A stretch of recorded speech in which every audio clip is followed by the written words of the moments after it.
Welcome back. Today I'm going to be looking at some of your questions because I've had a lot of questions about thin kefir. And this kefir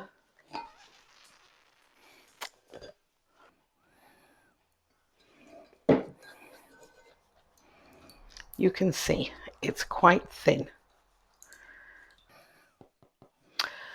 That is a fairly thin kefir. Now, there are a couple of options that you need to think about. The first is the quality of your milk. This milk, a friend gets it, and I'd like you to have a look. This is raw milk. Can you see it's not homogenized? First of all, you can see the difference between the cream, which comes down to here, and the milk. Homogenized, they squirt it through something like a hose pipe at a plate and break it all up so it doesn't reform into two separate parts and separate out. They also heat treat it, and usually it's two heats. One is pasteurized, and I have made not great kefir, but reasonable kefir from pasteurized milk. People say you can't, but I have done. And the other type that affects kefir is UHT. UHT is ultra high temperature, and that it won't do anything to at all. It doesn't recognize it as milk. This milk is from cows that are actually on green pasture most of the time. They come in twice a day for milking, and a friend picks this up during the milking process, and she picks it up about 9 o'clock in the morning, and it's in my fridge by 10 o'clock. That's the other thing. Have you stored it well? Now, if it is thin and it's gone wrong because it's gone off, you just smell it. It will smell bad.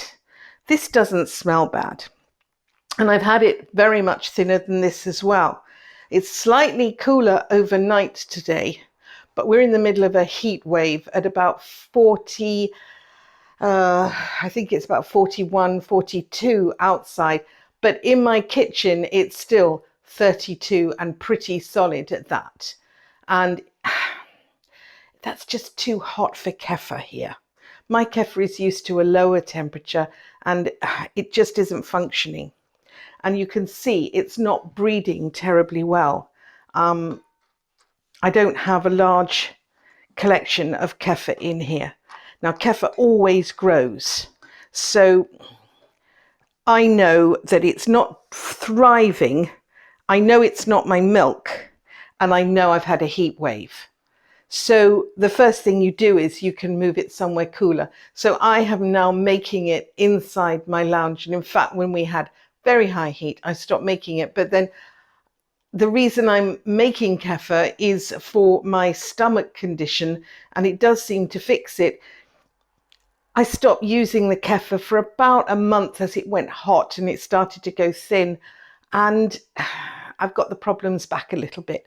So I know that I need to go back to having kefir, and I will just put up with the thin kefir until we can do it in the fridge, but I have found that that is very slow and produces a flavor I'm not quite so fond of. So my suggestion is look at your temperatures. They are very, very critical. And I also found storing it in a cupboard in the garage, it didn't do well either. It just was so sluggish, it didn't do it. And it was not the temperature there. I think it was to do with the circulating air, because I find it does best where I'm busy chopping vegetables and cooking, and there's a lot of people coming and going, air movement and things happening, which is my kitchen work surface normally.